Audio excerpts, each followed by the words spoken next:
Hi, welcome everyone. I'm Dr. Simon Pemberton from the University of Birmingham. This is one of three ESRC Poverty and Social Exclusion in the UK symposia.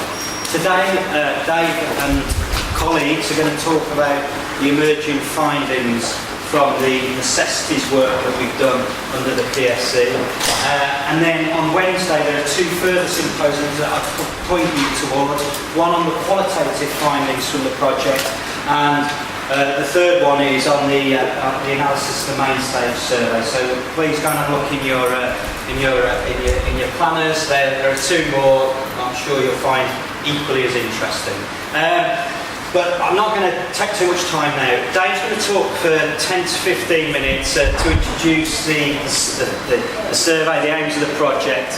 And then we've got three papers that are going to look at the emerging findings from the necessities component of the PSE. And that'll take around 18 to 20 minutes, and we'll have questions after each paper. So please feel free.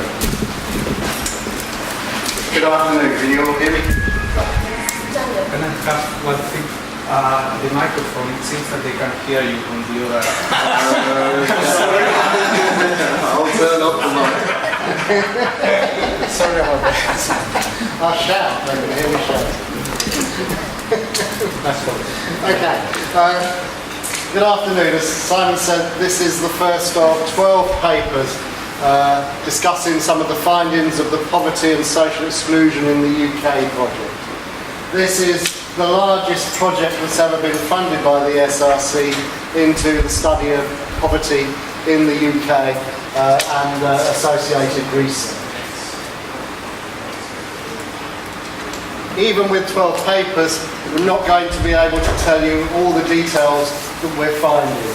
So there is a major website that's growing by the day on the PSE UK, and you can find a lot of what I've said and a lot of what is being said on that website. So just to set the scene, as I suspect everybody in this room knows, the Child Poverty Act has 4 targets, and now there's a 5th, severe low income and deprivation, which are used to assess if the government has succeeded in eradicating child poverty forever by 2020. Some of these targets, the material deprivation indicators, were derived in large part from the previous 1999 Poverty and Social Exclusion Survey. The progress towards those targets, the halfway stage in 2010 wasn't quite met, but the trend was very positive, and if those trends had continued by 2020, we would have been close to or have met the child poverty eradication targets as defined by the Act. What I'm going to tell you, these are from national statistics, what I'm going to tell you is the findings from 2012, which I'm afraid to say we are now becoming way off track. Child poverty is very expensive. You normally hear excuses about, oh, we can't meet the child poverty targets because we have to spend too much money. What's often left out of that debate is the costs of child poverty, and conservative economic metric models put the costs of child poverty in terms of extra spending needed, in terms of income and tax not paid, at about £25 billion per year, about 2% of GDP. The costs of meeting the child poverty targets and the costs of eradicating child poverty are of a similar order of magnitude. It's effectively costly. This just shows the trends in the number of people living in low-income households that we've seen over the past, since the 1960s, over the past 50 years. In the 60s and 70s, number of people living in low-income households was fairly low, 10, 11, 12%. In the 70s, it dropped down to about 7 or 8% after a number of progressive policies of the Labour government. And in 1979, Margaret Thatcher was elected, and low income trebled. It then stayed fairly stable, and when Labour started its eradication of child poverty plans, it's begun to come down, but from a very high base. It's nowhere near the levels now in the 21st century that we saw in the 1960s.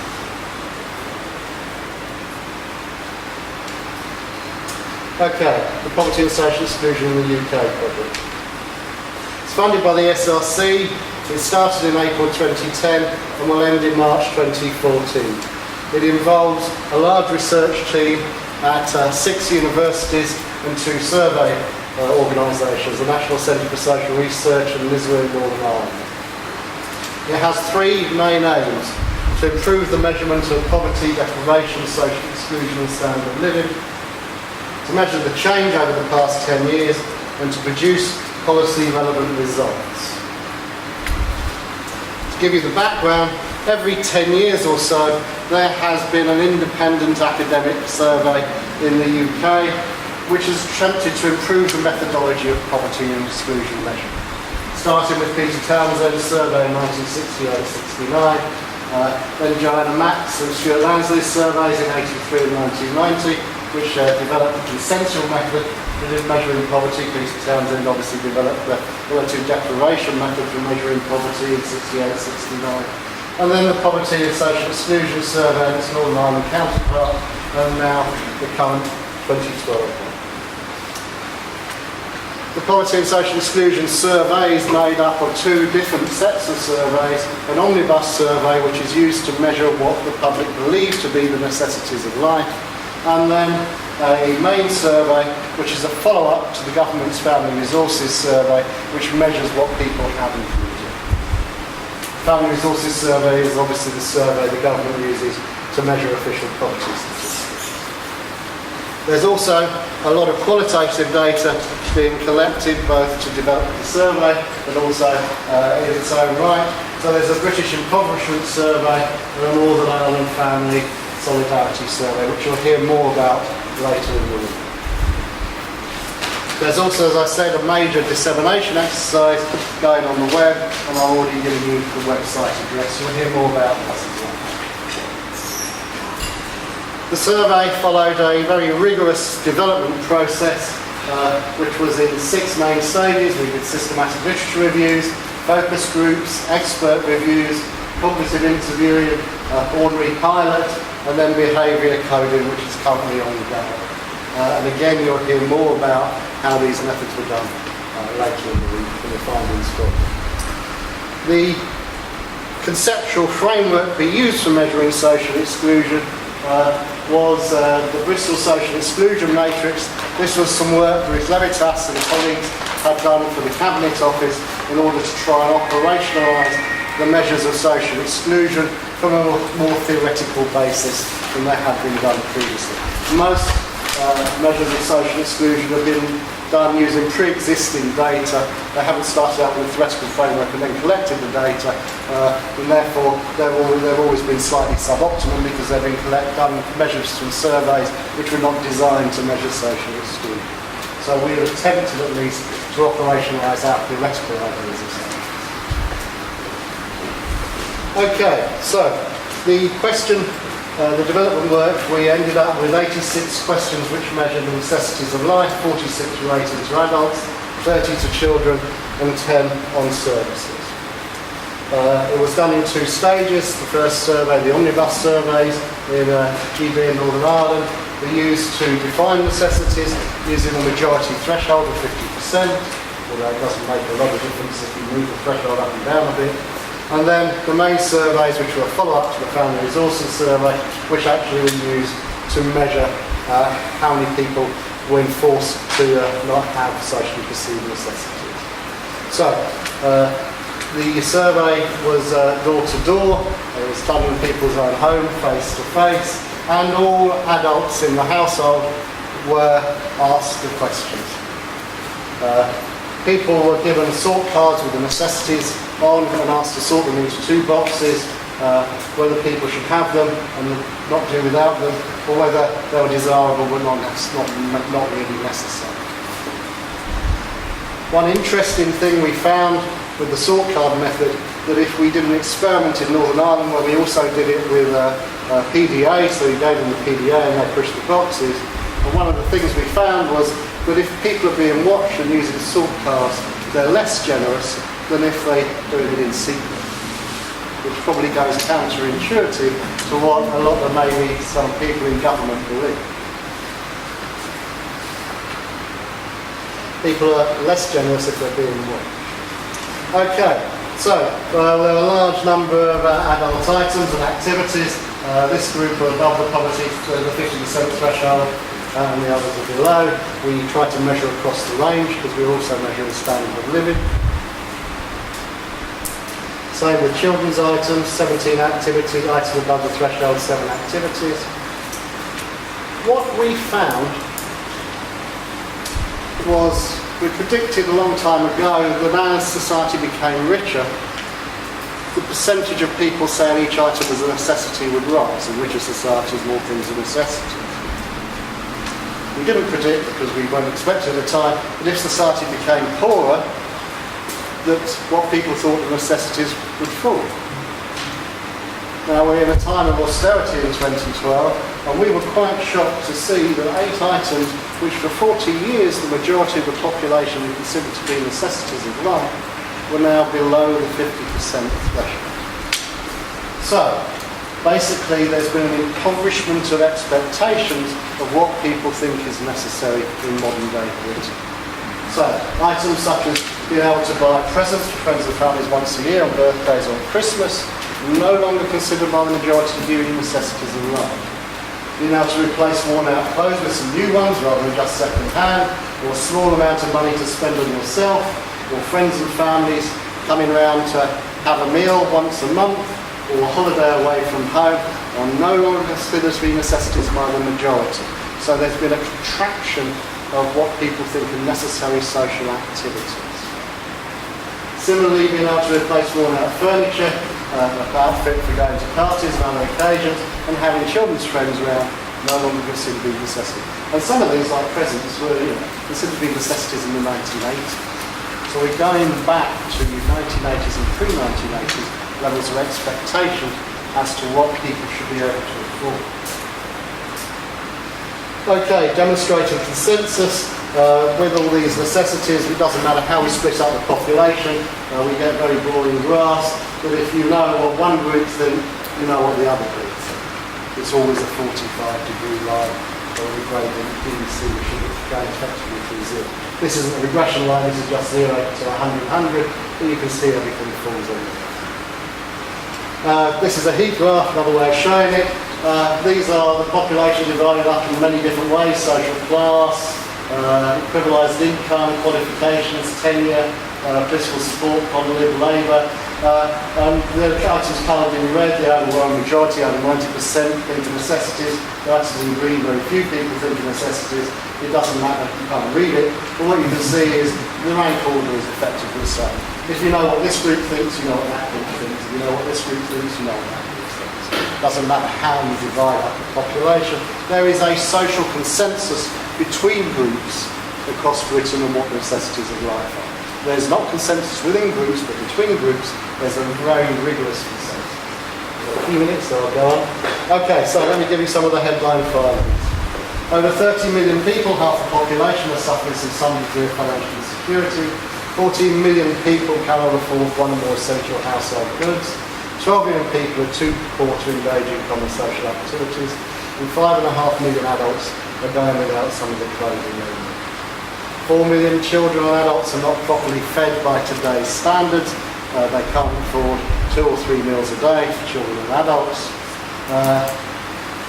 or to have fresh fruit or some meat one day the other day. 4 million children go without 2 of the things they need. 2.5 million children are living in damp housing, and 1.5 million children live in homes they cannot afford to heat in winter. It's been cold winter. So since 2010, a number of deprivations have increased in the UK. 1 in 3 people could not afford to adequately heat their homes last winter, and almost 30% had to turn the heating down or only heat part of their home. the number of households who can't afford to heat their homes, any part of their homes, has gone up from 9% today to only 3% in the 1990s and only 5% in 1983. It's gone backwards despite the massive improvement in housing stock. The cost of heating is much greater burden on many more households. Overcrowding is as high as it was in 1983. Number of households that are able to afford a damp-free home has increased since the 1980s. It's gone up and down, and up again. 1 in 5 households can't afford the subject stated declaration, and the proportion of school-aged children are able to go on school trips has risen by 2% at the beginning of the 21st century to 8% today. And these are the kinds of things that make children feel very excluded. Last but not least, because I need to move on, hunger has now returned to the UK, something I never thought I'd see in my life. There's widespread public agreement on what constitutes a minimum acceptable diet. Over 90% of any group we want to divide the British population into agree that for children this means 3 meals a day, fresh fruit and vegetables, or meat, fish and vegetarian equivalent at least once a day. Everybody believes these necessities.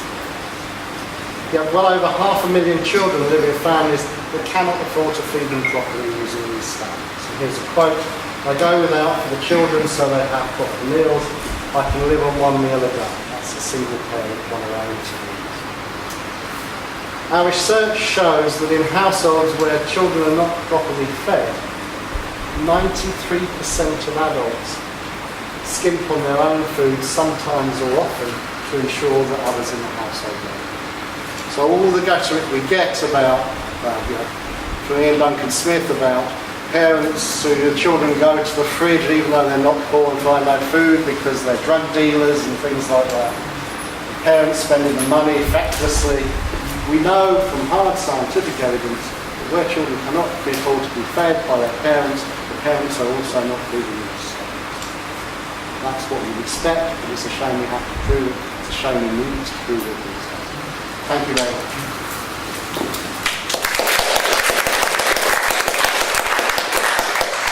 We've got a little time, a couple of minutes for questions whilst Joe gets set up for the next page. Hi, John Roberts from LSE. You had a headline that said since 2010 deprivation has increased, Yep. but the previous survey was 1999. How can you hone in on 2010?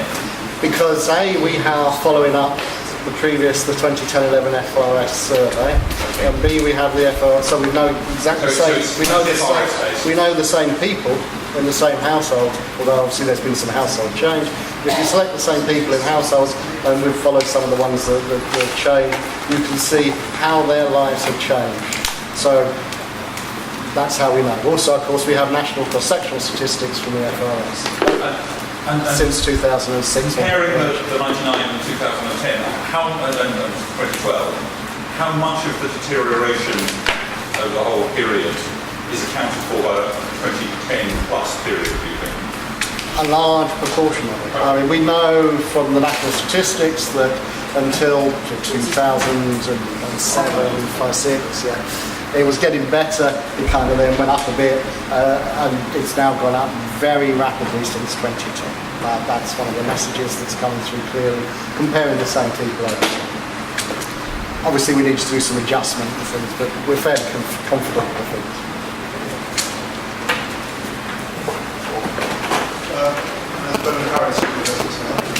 I also have a question about intertemporal comparisons. It's about the measurement of public attitudes. The survey, the latest data show that people become much less generous in the context of authority. But how do you know that it's the context of authority as opposed to the long-term drift in attitudes, if not self-directed latent? We have attitude surveys since 1983, from 1983 through to 1999, and in fact to just before the recession, when there's a Eurobarometer survey, generosity was generally increasing as society became richer. We were quite shocked to find that things we always thought would be considered necessities by the UK population are no longer considered necessities. Over time within countries, these things are fairly stable. They gradually change up or down. There's big differences between countries. I mean, Greece is much more generous, there are cultural differences than the UK, but they're fairly stable across time within countries. We won't expect these dramatic things. Following that question, I'm sorry I didn't quite hear Berkeley's. Is this partly explained by generational differences in the respondents, because there is some public reporting of the younger generation being less generous? Okay. We're going to go into some detail, but in 2000 we ended up with two sets of necessity surveys, one for 2011, one for 2012. In 1999 we did find what we said was maybe a Thatcher's children effect, that people who grew up under Thatcher were slightly less generous than their previous and few cohorts of the same age when comparing cross-sectional data. We haven't really found that. I think if it's still there, it's been swamped by an austerity effect. But again, I've only just given you a brief overview. You're going to get the details in a few minutes. So I don't want to steal all that thunder. Well, we've got time for one more question. Joe's still staying up, so this is quite convenient. Yeah. Hi, thank you. I'm Tracy Warren, University of Nottingham. I was really interested in the bit you were talking about the adults going without food and what research from the 80s, and that showed that it was very gendering of hardship within the household. I wondered what you were finding as well. Well, we're still analysing the intra-household poverty. One of the innovations we wanted to look at was to get good quantitative measures of poverty within the household, not just between adults and children, but between adults. We've had a lot of qualitative work in the past which has shown there to be big gender differences. We've never really been able to replicate that with quantitative data. We hope this time we've nailed it, but that analysis is still ongoing. So, but there is, as you'd expect, some gender effect. Not all.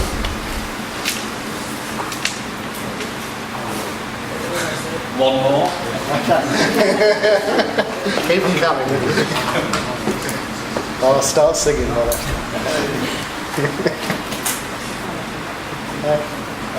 While you're there, Dave, how many items entered?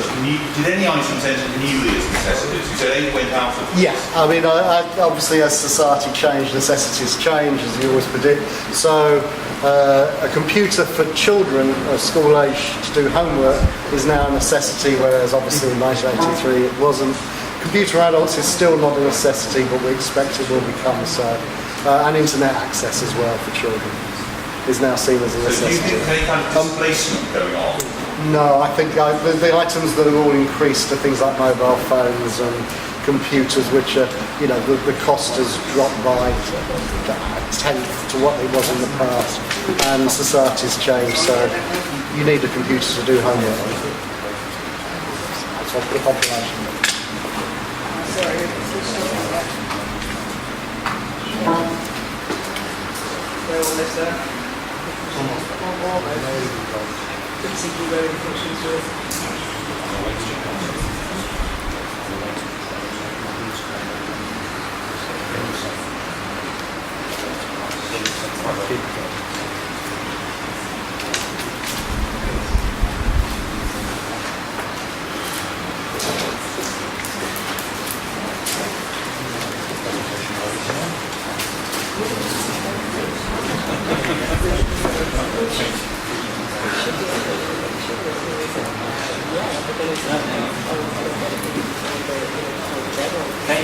I think we're okay. I can't quite get what I wanted. This is I guess sorry for that delay. I'm going to take up really from where Dave left off, looking at some more details at the more shouting. At the attitudes to necessities survey we've done.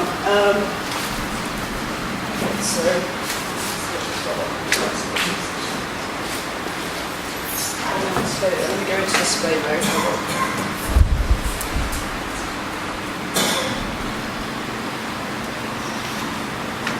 So I think this repeats really what Dave said about the types of things we're doing. And this presentation I'm going to, as I say, look in more detail at the findings of our survey into the necessities of life, which we've conducted this year, looking in particular at what types of items and activities and necessities, the degree to which there's a consensus, or whether there's some groups of society that differ or not, and looking at some more detail at what the trends we've found since we first did this back in 1983. I think you're probably all familiar here with the basis of the survey, which stems from the first Bread Line Britain survey that I did with Stuart Lansley back in 1983, where we set out to find out for the first time whether there was a public consensus on what was an unacceptable living standard. And the method we used for that was to survey public opinion. There's a lot more detail on the background of that in the various papers. As Dave mentioned, it's a follow-up this survey, therefore, and a development of the previous surveys, also the Townsend one, but this one, unlike the Townsend one, looks specifically at attitudes and necessities, which Townsend obviously didn't do. So we had three objectives when we set up the attitudes and necessities surveys. One, we had to make sure that we were reflecting current living standards and priorities. Secondly, that it did enable us to compare back in time, particularly in 1999, but we also want to be able to compare back to the earlier surveys. And thirdly, that it actually compared across to the European Union and the work that they've done on this. So we want to pick up some of their deprivation indicators. As Dave has mentioned, we did a whole process. I think Dave didn't mention the long and detailed arguments we had as a research team, but which we eventually came down to the final list that we've got. There's lots of details about how we did the process on the website if you want to look at it. They're all published as methods working papers, including the details of the focus groups that took place. As we revised the list of items and activities, not surprisingly, some changes need to be made. Some were dropped because they no longer were good indicators of deprivation. Things like beds and beddings for everyone, which had been in previous surveys, we dropped out this one. Mostly because it was so universally held and was no longer proving to be very useful as an indicator for us. Others were changed, they reflected changing patterns of consumption, new goods come in. They also changed because of different priorities of different groups. We wanted to test that a little bit more. So, for example, we introduced one on having a haircut because we knew that was important for our focus groups, an important question for elderly people. So we wanted to test out some new areas we felt we perhaps hadn't quite explored as fully as possible last time. And we also wanted to introduce more financial indicators. They weren't only in the first of the survey back in 83, but it's becoming increasingly a problem. The levels of debt rising, people's concerns about not having savings, and we felt we wanted to test out whether these financial indicators were seen as part of these necessities of life. So we introduced testing on a number of those. So the question hasn't changed in 83, which is exactly that one. Items which are necessary, which all adults should be able to afford, etc. We support the distinction there as between necessary, which everyone should be able to have, and desirable. And all of its previous testings suggest this works pretty well as a question. Survey details are there. It's more comprehensive and more detailed than a larger group, and certainly than the first surveys, I think more than 1999, which gives better abilities to analyse into subgroups than we have had previously. Right, so the full results are up there. I'll first talk you through. So 25 and 46 activity items for adults who seem to necessary, 24 to 30. They turn out to be a good range. Clearly you don't give everyone's degree there. I think it's not discriminatory, but we're getting ranges from 97 to 6%, so we feel we have a good discriminating range of items in the list.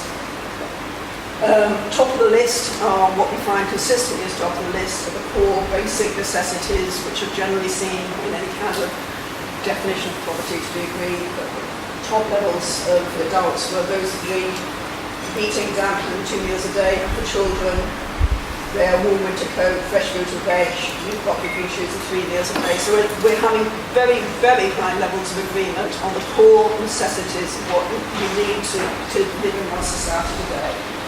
Equally high on a number of social activities, visits to family and friends, especially the ones that involve some kind of social obligation for adults. Those get rate very highly. So hospital visits, going to weddings, celebrations, all these core activities are rated extremely highly.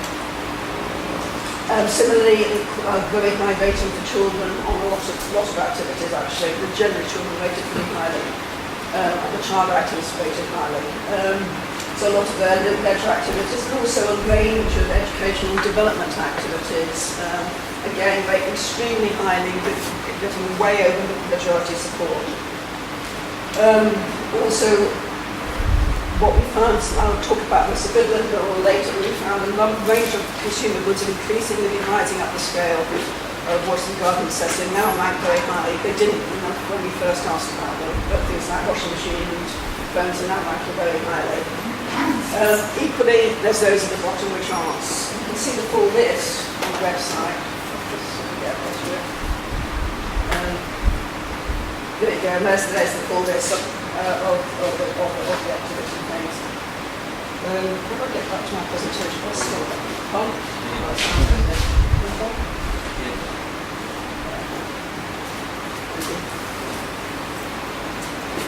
So these are, I think, really core conclusions that we found in 2012, which we found in every time we've ever asked this. And these are really important ones, that the public take a relative view of poverty, not an absolute view of one.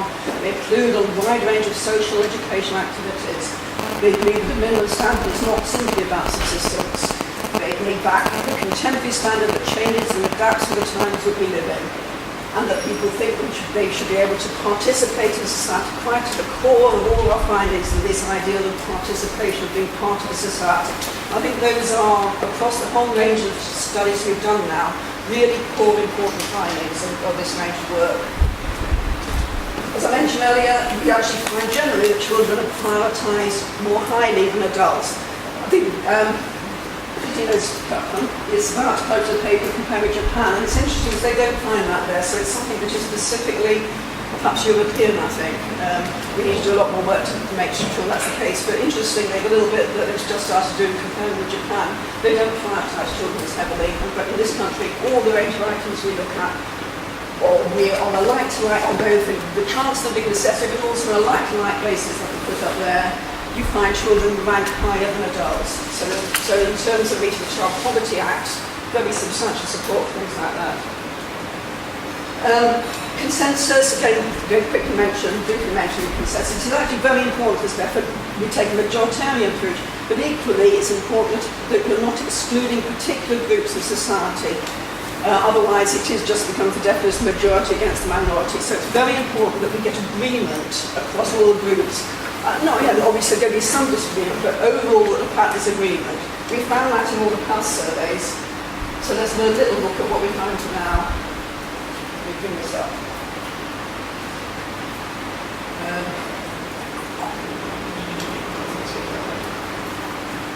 What is this?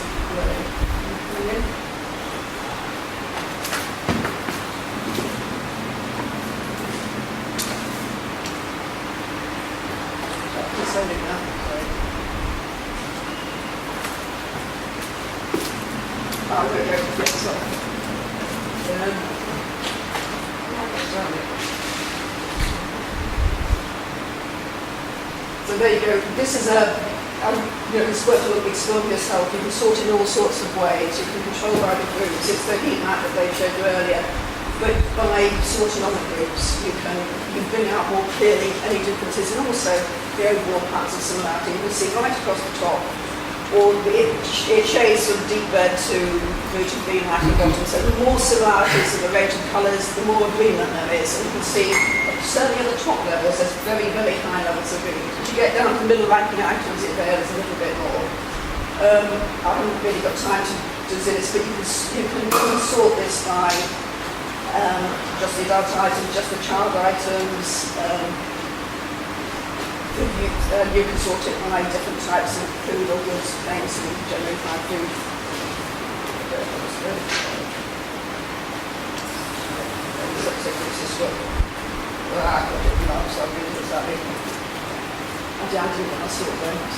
But you can sort that, and you can see which type of items have more agreement than other types of items. Generally, on the things to do with housing, food, very high levels of agreement, slightly more variation on things like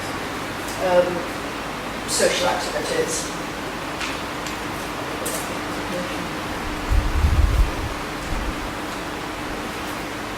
So So on the same, there's very high levels of agreement. Group items that are ranked highly by one group or ranked highly by all other groups. Without fail, that's the case. But you can look at there are some differences, working with a little look into detail, some are more of the details and checking out. Again, if you go to the website, you go to the scatter box, you can control the across all the groups. So you can quite easily see that's gender, what the differences are between different groups. So marital status, married or not married, and it gives you a quick view of the spread. Gender there's very little spread. With some of the other groups, there's slightly more. One I think I'd like to pay attention to is political affiliation. Because there you go, it's very, very tightly whether you support Labour, see yourself as a Labour supporter, or see yourself as a Conservative supporter. We've also broken down, I haven't shown them here, between coalition and non-coalition. Very little difference. In fact, if I look at the statistical difference, which is just using relative risk, if you want questions about that, don't ask me.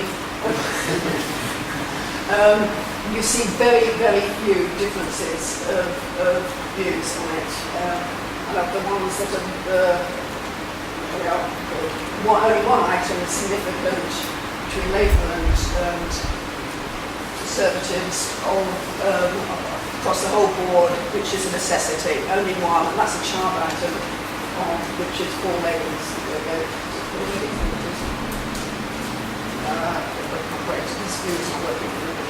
Yes, 4 pairs of trousers. That's the one item. One item again. One item. I do remember. One item of all those on political. I think that's important for political affiliation ones, in terms of translating this into potential programmes. The fact that there isn't a political divide is very interesting. But you do get divides across the area. So there are a few differences. I just quickly miss those. I think that one put to very tiny about. So there are divides, and there's a divide on television. Interestingly, poor people like the poor think it's more important than people who aren't, i.e. graduates, decision makers, anyone else. And that's why people always criticise over their television. Older people have a range of things they think are more important. In particular, they're listed there. I think one of the ones I like to draw attention to, presence of families. It might be some case for taking this into account when you look at poverty lines for older people. Ethnics, this is a strong stunning difference on attending a place of worship. I'll just zoom through this. The trends, as Dave said, what we find is that basically some things go up, some things go down, some things go out of fashion. So the roast joint, which when we first started about in '83, was seen as a necessity, is now sunk right down. And those that do think that are all over people. So what people perceive changes as the fashions and type of society they live in change. But you do think new goods coming in. So, for example, a computer, the internet access for children is now seen as a necessity. People's behaviours change. It's not just the items that become cheaper. They've also, society has reorientated itself so they actually become necessary. You can't do the homework without these things. It's absolutely becomes essential. So, and people see that and their perceptions change and what they place as necessities changes along with those changes. That's another thing that we consistently find. We find again this time. I think I'm running out of time, but Dave's run through a few of the things that we're finding. Between 83 and 90 we found that there was overall a more generous view of necessities was taking place as living standards rose. Since 1990, we've had a slightly more mixed pattern. Some things have kept the same, some things have dropped. And since 2012, on our latest survey, we find more dropping. So there seems to be a number of things going on along with this. The other thing is run through the items that have now sunk out and got back, and I've listed them there again. But I think there's a number of things there. One is that the time of austerity and financial, where real wages are about the same as they were at the turn of the century, people are less generous, their expectations, the discourse on austerity has dropped their expectations, so they have become less generous. Might also become less generous because of the attacks on benefits campaigns. But also there is a slight tendency over this period of time, and it might be as we become a more individualistic society, we do find the younger slightly less generous than the older. It might be some other trends have taken place which have caused some things to drop back. So there's no things going on. I need to stop, so I'm going to skip these.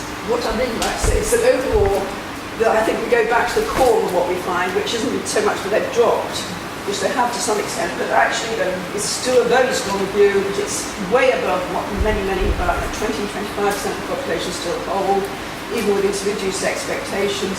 We could say the fact that they've reduced that is actually advantage method because it keeps it in line with what people think and what they want to do, and it keeps it relevant, realistic to people. So the fact that they might incite what means you're taking into account of people's expectations. I think that's probably important. I think I've run out of time actually. Thank you, Joe.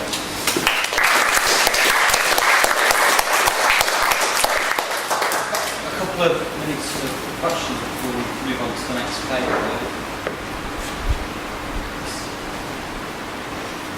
Chrissy Rose from Brighton, and just wondering if you had any feedback, I think one of something you asked about winter coats. Did you have anything about school uniforms? Now, I tell you why I asked, because I used to work for UNICEF, a trade union, and we have a welfare arm, it's a charity, and they do an annual survey. It doesn't ask about whether things are necessity, it asks what you're most concerned about, what you're going to afford. Right up there at school uniform. We haven't had it in. It might be as, I mean, in the past, there's been more support for students who come to school. As that is taken away, it might become something that we should be asking about in future surveys. Well, I mean, we wondered if it's because of academisation and that actually people really expected to have. Well, I think two things have happened. There's much more expectation on the schools to smart themselves up, so to speak. And two, the support that was given to poorer parents to buy school uniforms is increasingly not there.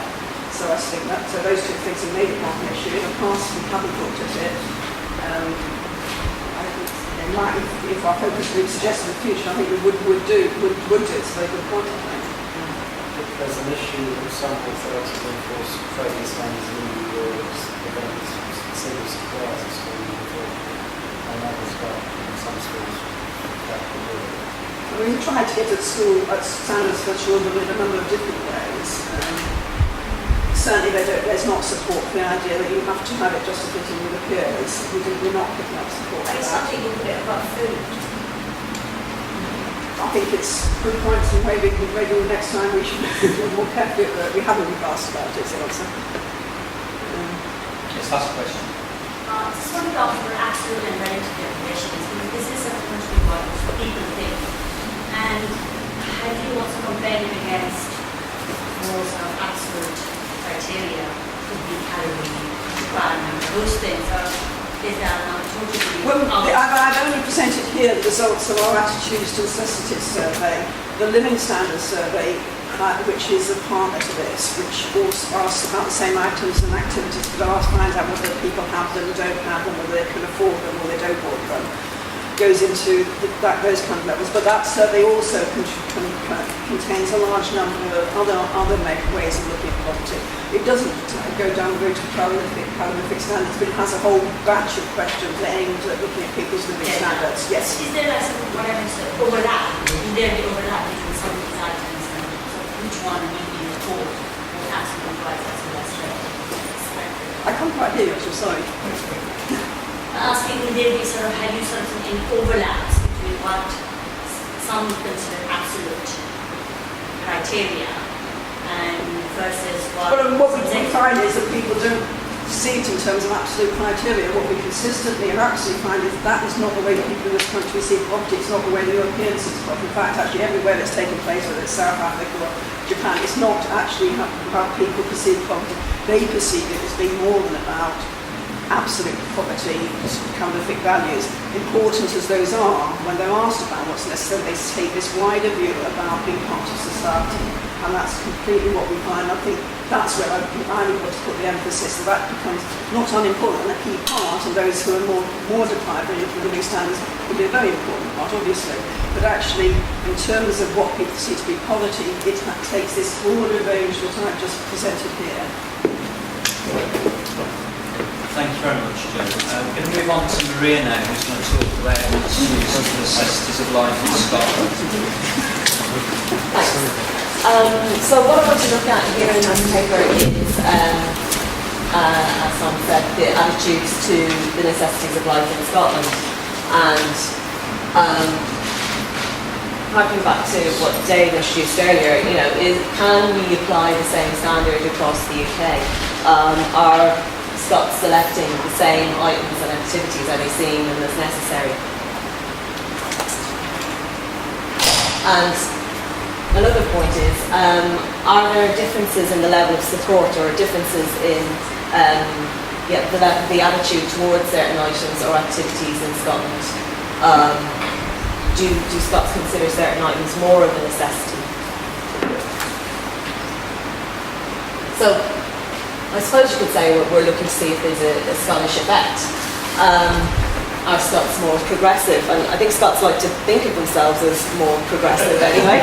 And you know, from Westminster elections, they tend to return more left of centre representation. And I think everyone knows the more recent joke about the fact that there's more pandas than conservatives in Scotland.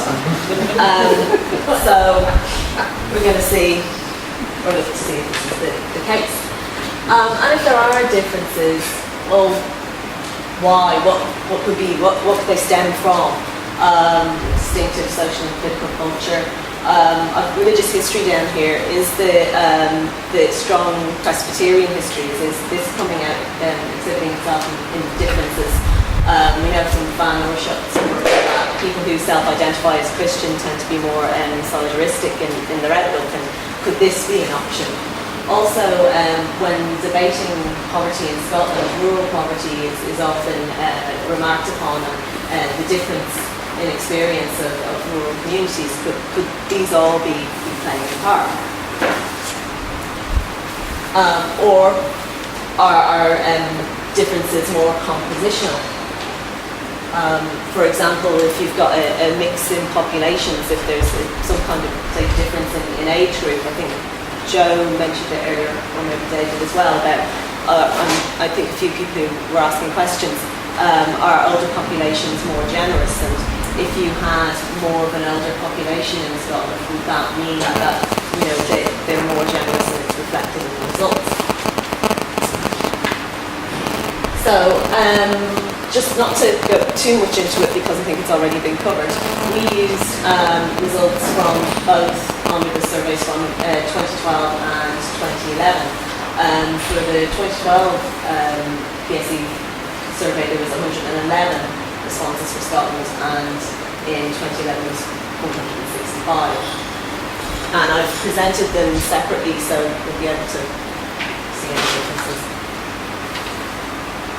And I think this has been mentioned before as well. I'll just fly through it, the sort crowd approach. People were asked to pile A and pile B and to put their cards in there. So something like a washing machine, you might put in A, and regular savings, you might not think they're as necessary. So, how did we test for differences? Well, we looked at the proportion of items or activities that were viewed as necessities. So we drew that line in the sand at 50%, so anything above that was seen as a necessity and anything below that wasn't. And we also used the relative risk ratio, which if you squint you can see what that says on the top. It's the probability that a Scot would view this item as a necessity divided by the probability that the rest of the UK viewed it as a necessity. So this grid kind of collapses down the results. So you can see the first column there on the left is the overall UK results. So 20 adult items were considered necessities, 5 activities, 17 children's items, and 7 activities. And if you look at the difference columns, the 3 difference columns, there are 3 different populations or samples we were looking at. So taking it from the left, the rest of the UK without Scotland, there's no difference, really. For the smaller Scottish 2012 sample, there was a few differences. They consider 19 items, the same 19 items they consider as necessities. There's just one that's missing, and I think that one was, just going to check. Yeah, it was an unexpected cost, being able to meet an unexpected cost. There's 2 items that Scots don't consider, and 2012 didn't consider necessities for children's items, and they considered all the children's activities as necessities. And if you look at the larger 2011 sample, you can see it's only the extra child's activity item. That makes a difference.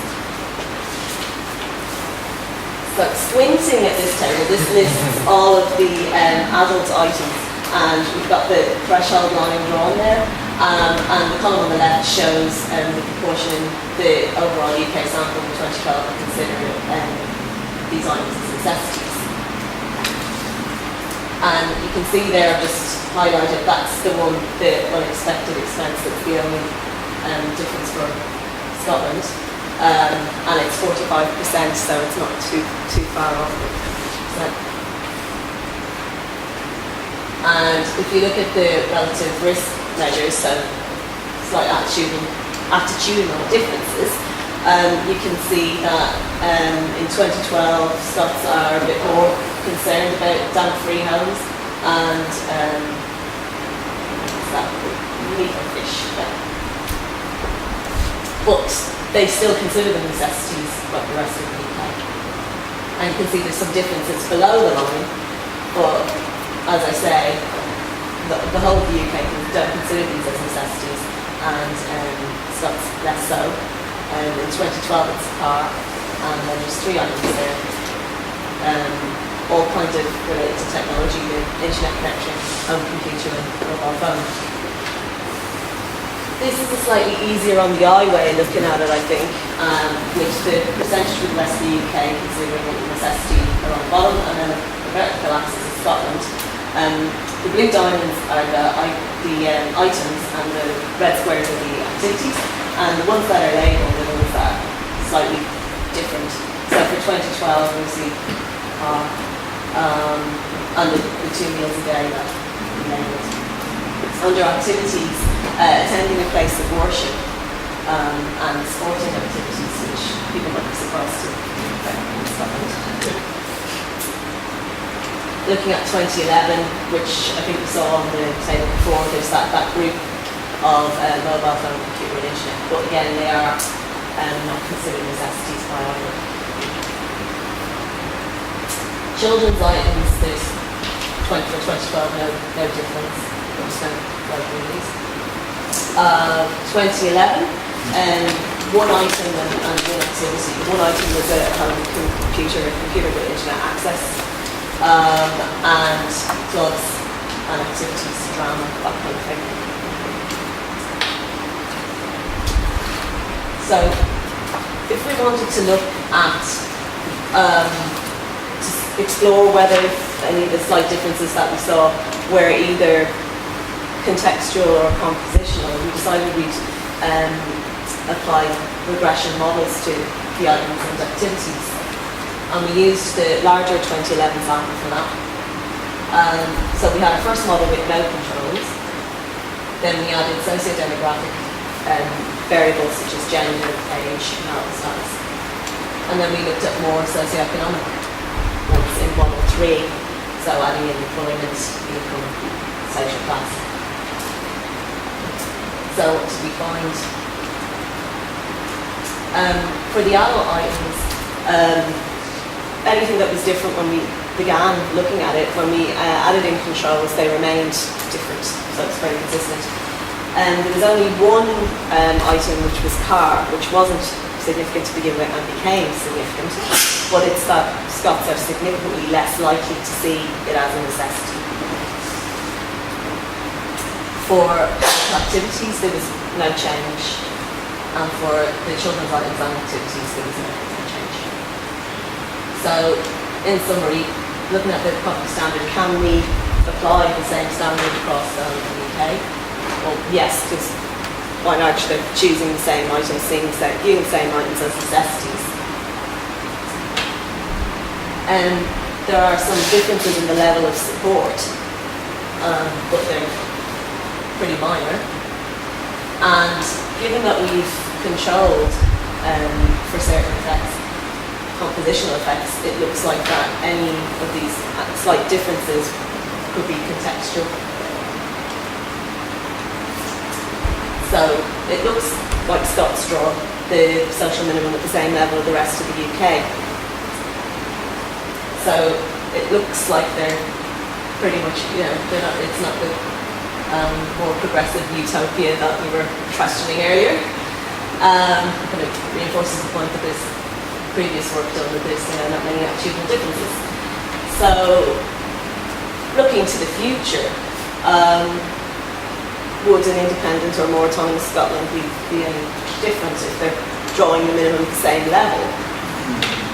But you could say that given a choice to change policy, would they do that, and would there be a policy shift? So that's me, and I'd just like to thank everyone involved, and in particular Dave and the team at Bristol for getting the data together for us.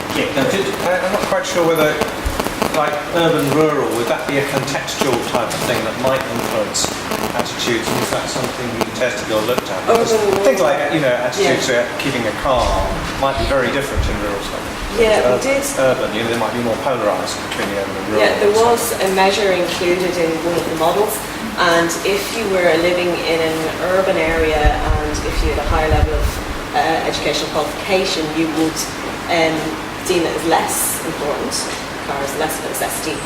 Whereas if your marital status, if you were married or cohabiting, you would see it as more of a necessity. But controlling for those, the Scottish sample still viewed car as less of a necessity. So.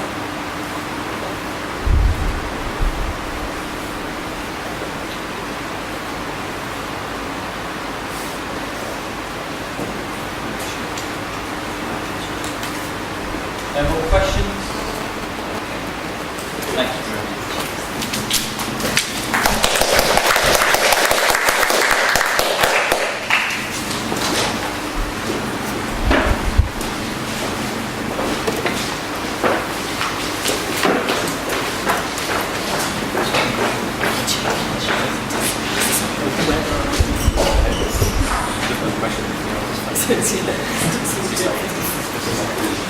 So I'm going to be talking about Scotland Government Jonathan Bradshaw on children's necessities.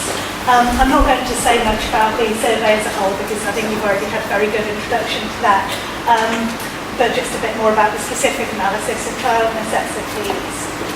So as you've heard, there were a total of 30 items in the survey and 24 of those met the criteria of essentially perceived necessity, meaning they were seen as a necessity by 50% or more of the sample. Some of the items that were previously seen as necessities don't meet the criteria anymore. Some items do meet the criteria, and we also included some new items in the survey, some of which meet the criteria of a necessity and some don't. Most of the items originated from previous surveys that Joe mentioned, the Breadline Britain survey, Living in Britain, and the Poverty and Social Exclusion survey. But some originated from focus groups with children, which were run as part of the Children's Society's ongoing research programme into child wellbeing, and were based on what children saw as the necessities of their lives today. And as you'll see, some of those received a fair amount of support as socially perceived necessities, and some were quite resoundingly rejected. So, just to be clear then, the perceptions of necessities in the PSE are based on adult perceptions of what children need rather than children's perceptions of what they need. So looking at the items that had quite strong support as necessities, I won't go through them all because you've already seen quite a lot of them that had quite strong support. I'll just draw your attention to garden or outdoor space, which has had significantly higher levels of support in 2012 compared to 99. Similarly, meat, fish or vegetarian equivalent once a day. And computer internet, which has now crossed the threshold of being seen as a necessity. In 1999, 41% did, and now about 2/3 of adults see computer and internet as a necessity for children, presumably reflecting technological changes and expectations in society more widely. In terms of strongly supported necessities, again, very similar between 2012 and 1999, but a couple of new activities were included. including one monthly day trips with family, which actually came from children in the focus groups that we did with them, but has been accepted by adults. So there are some similarities between children and adults in what they see as necessities. Looking at less strongly supported or not supported necessities, so here those which fall between about 40% and 60% of the population seeing them as necessities. 4 pairs of trousers or similar has dropped fairly significantly from 69% in 1999 to 57%. Money to save and pocket money, both items which came from the focus groups with children, they're over the 50% threshold. They're not necessarily the most strongly supported, but again, adults do lend their support to those as necessities for children. Construction toys and a bike have dropped, as have school trip, once a term, annual holiday and friends round, once a fortnight for tea or a snack. And for a bicycle and friends round, they've actually now fallen below the threshold for necessities, as people have said before, probably reflecting the harsher economic climate at the moment. Definite non-necessities, and all of these came from focus groups with children, and I guess we wouldn't be surprised to see designer brand name trainers, MP3 players, mobile phones in that list. Adults definitely don't agree that those are necessities for children. Looking at some changes over time, we can see that for the most part there has been an increase since 1983. These are 4 items which we have fairly comparable items from the 1983 Paul Britton survey to the PSE 2012. But there's also for some of them been a bit of a decline in 2012 compared to 1990, and more particularly compared to 99. So having friends round for tea wasn't a necessity in 83, just crossed that threshold in 1990 and 99, and has dropped below again in 2012. I'm going to show you some of the boring analysis which Dave didn't show you, looking at the different subgroups. So by age, for most items, no significant differences. But actually, unlike for the items as a whole, we didn't find a definite trend one way or another. There were some items for which younger people were more generous, some older people more generous for, and some actually with a U-shaped relationship where people who were youngest and oldest were more generous than those in the middle. And for a fair few of them, the differences did cross the 50% necessity threshold. So this is just showing that on a heat map. And you can see for things like separate bedrooms for children, the second row, there's that U-shaped relationship with youngest and the oldest being more likely to see it as a necessity than those in the middle of the age distribution. But then there's things like pocket money for children, with, I think, the biggest difference between age groups, only 47% of the youngest age group seeing that as a necessity, but 86% of 75 or older people seeing it as a necessity.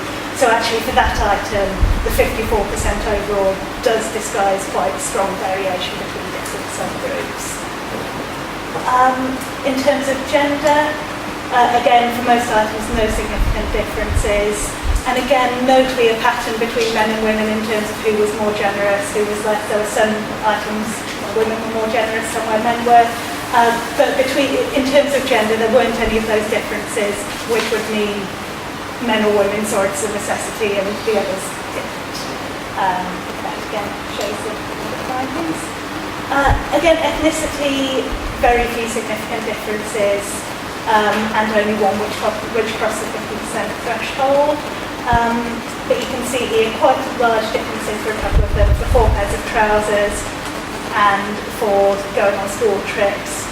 White respondents were quite a bit less generous than respondents from other ethnic groups. Whether there were children in the household, again, fairly few differences, and maybe surprisingly, maybe not, people in households without children were quite often more generous than people in households with children.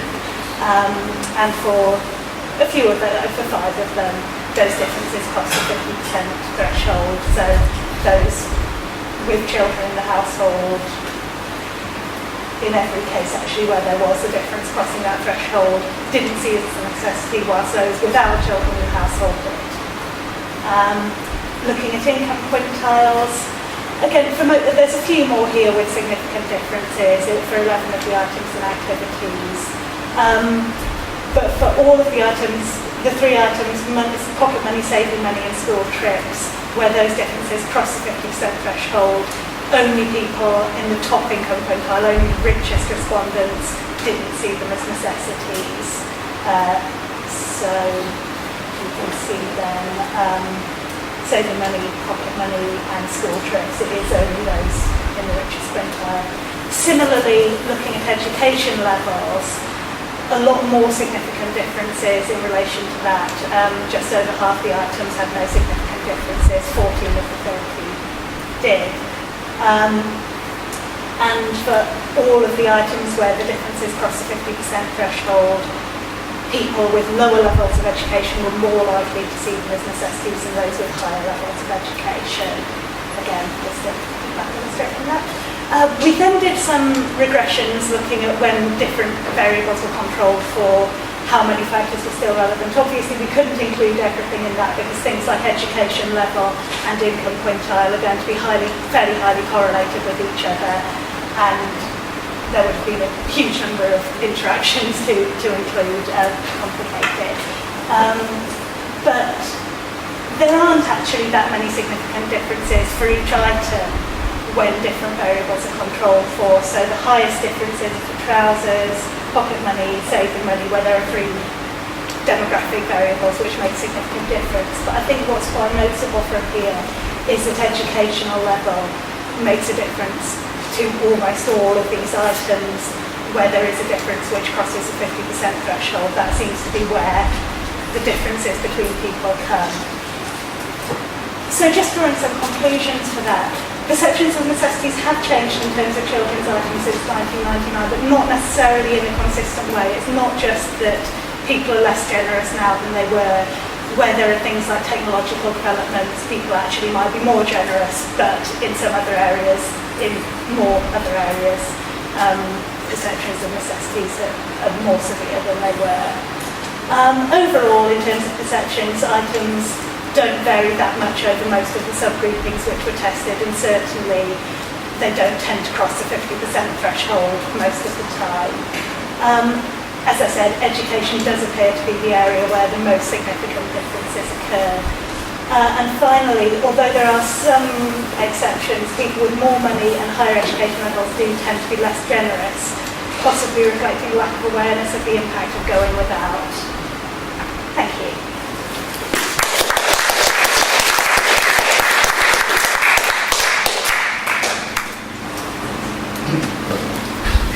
Newcastle University.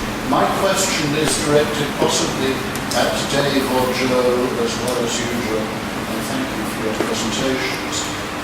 It's triggered by trousers, and I'm not quite sure where the trousers came from, because my original question was, with all the focus groups, did they put in the whole list?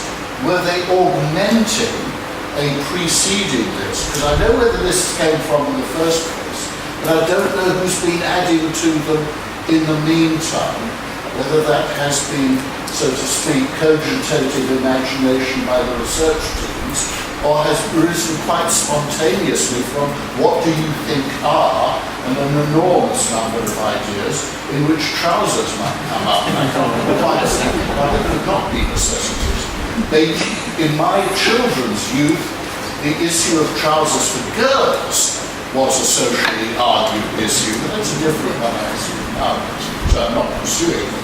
So the real question is the generation of these indicators and how spontaneously they arose from where and where that particular one came from. The focus groups have a brainstorming session at various stages where items are generated, and then we've got a short list of items that the experts have also looked at to discuss. The trouser ones came back in 1997 from a consensual focus group that was done on the island of Jersey by Sue Middleton. and that was tested in Britain, but they were the development for 1999, so before trousers. But how can trousers not be a necessity? I don't understand. I mean, it's trousers, leggings, other kind of things to keep you warm. So it's a kind of, it's a kind of, and it's a number as well. It's having 4. That's what was being tested.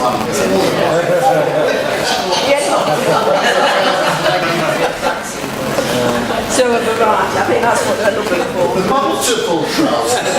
but this definitely came from the focus groups rather than looking at I think there was a big argument about different types of trends. I don't know. There's a report if you want to look at it.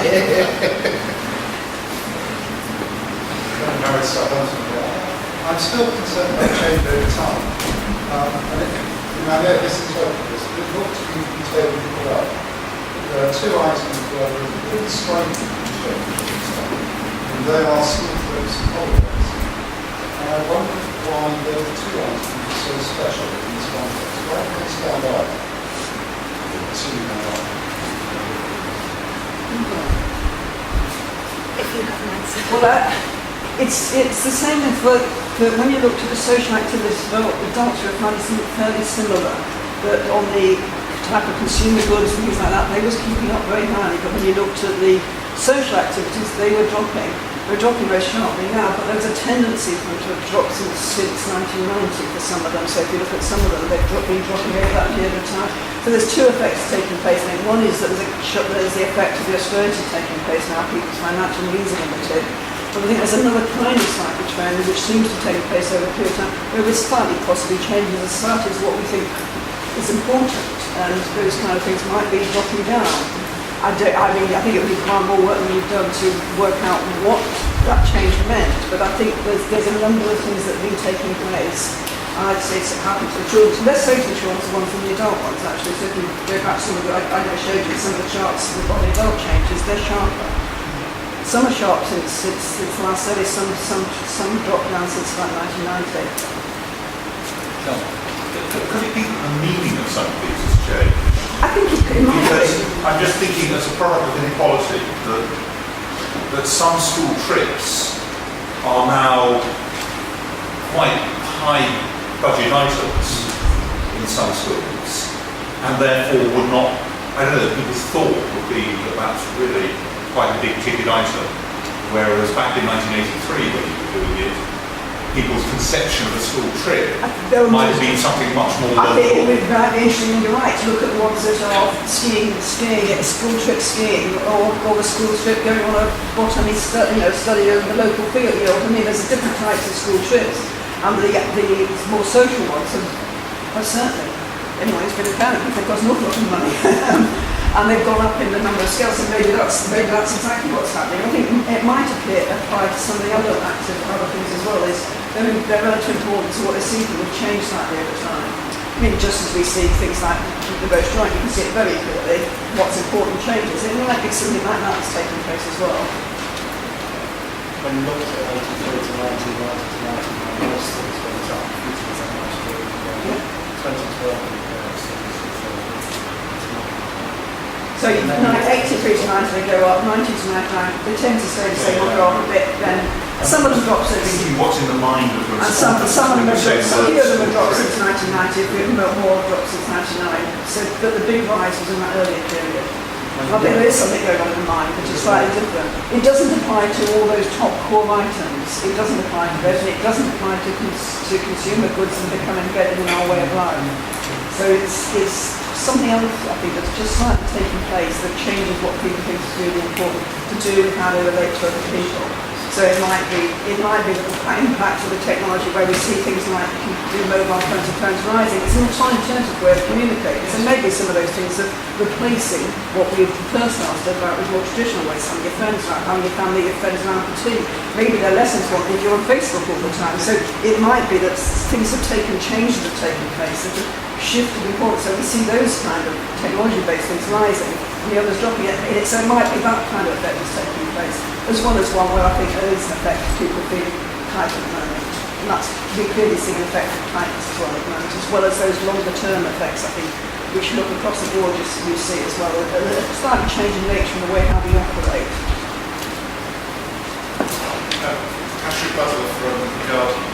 I was intrigued by virtually the last note from your presentation, where you said if I think I've put it down right, the people with more money in higher education levels tend to be less generous, and this may reflect a lack of awareness going with that.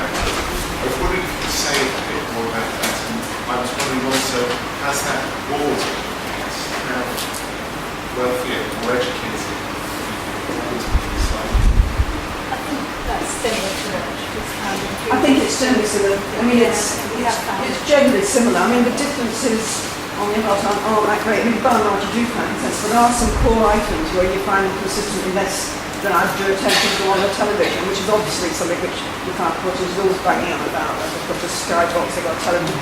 When we talk to poor, when we look at the attitudes of poor people who go out, especially these people who've got long-term limiting illnesses, they make them really importantly because it's really important to them their lack of access to other alternatives make them more important to them. So you do find some division. I wouldn't want to completely overemphasise it too much. Just that it's not an income, so we show no income. It's more experience of poverty. So if you look at the question how you ever been born in the past, people said that none of them were past from no experience of poverty. How people are less generous than those who have something. So if you're rich today, you've been born in the past, you're more likely to be more generous than if you're rich today. I don't know whether that means you can.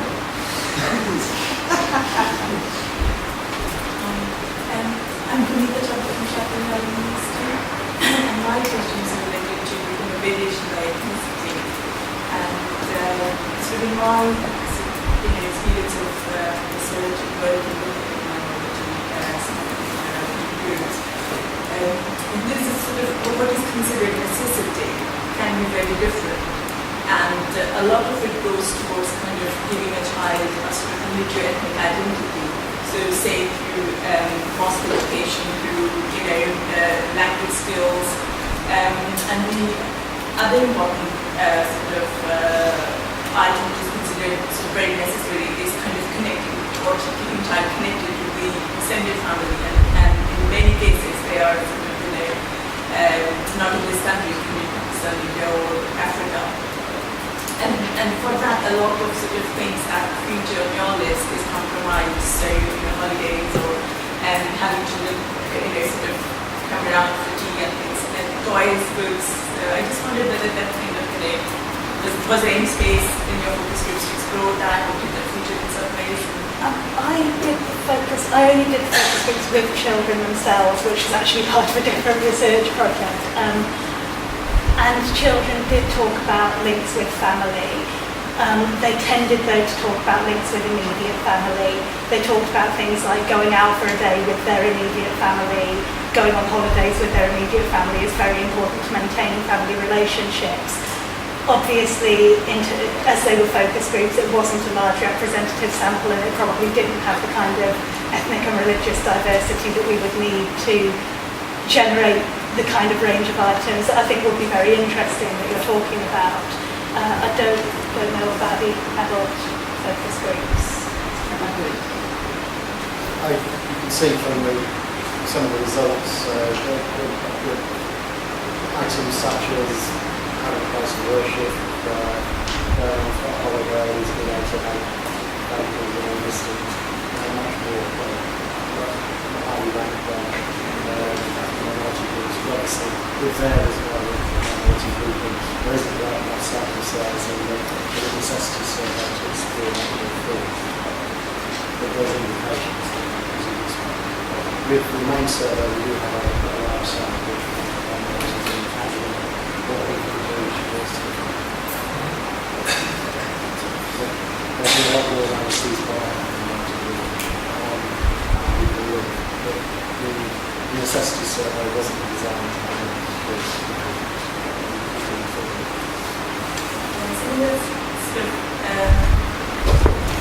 thinking is a very good design, and if there is sort of space for people, especially for children, to say, if that's not there, it's quite difficult. And one of the research that I'm doing at the moment, where sort of resilience and perception of their children. And it's quite interesting because they sort of, one decided this is not what I'm supposed to discuss here.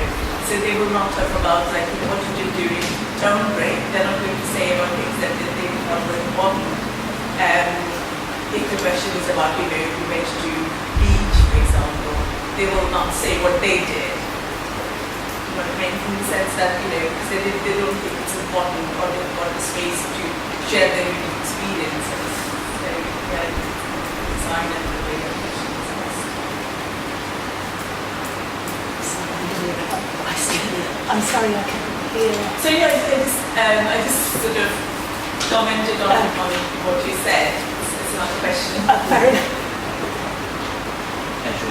Adrian Sintra, University of Edinburgh. Thank you very much for the interesting analysis. I wasn't quite sure when you talked about households with children and households without children. I was wondering, is it possible for you also to have looked at households with or who've had children? Because I can imagine a different situation with an adult who's never had the responsibility of bringing up a child, having rather different attitudes from one who may have done it 10, 15 years ago. And could you give an answer louder than David Gordon did just say? No, we don't have that in the data set. Sorry. It would be very